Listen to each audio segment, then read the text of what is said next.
2. The Waiting Father.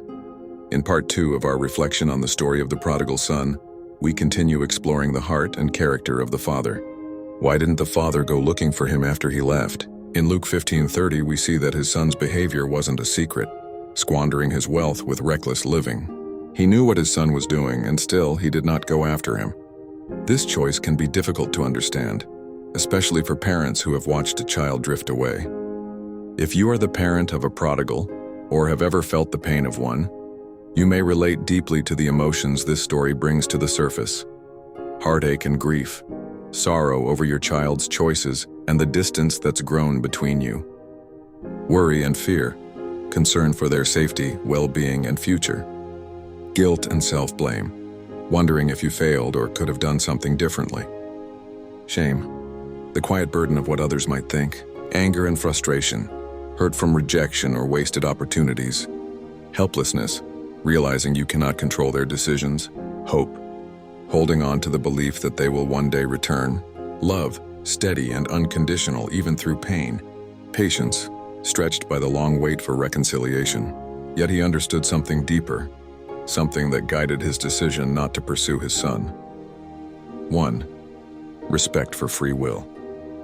The father allowed his son to make his own choices, even the wrong ones. Love does not force obedience, it offers freedom. The father knew that a true change of heart could never be demanded. It had to come from within. 2.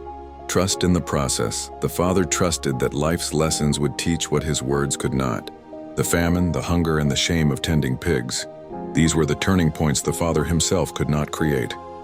3. Hope and readiness. Though he didn't go searching, the father never stopped watching and waiting. Luke 15:20 implies his heart remained ready, not to reject but to restore.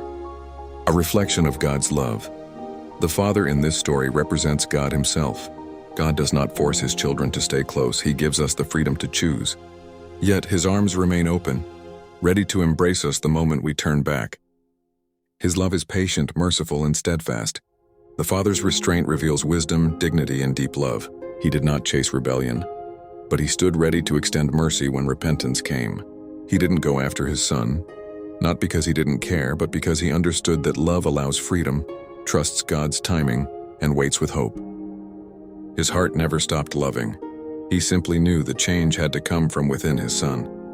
May this truth bring comfort to every parent waiting for a prodigal. God sees your tears, honors your faith, and is still writing the story. Share this message with someone you love and care for. It may be the encouragement they need today.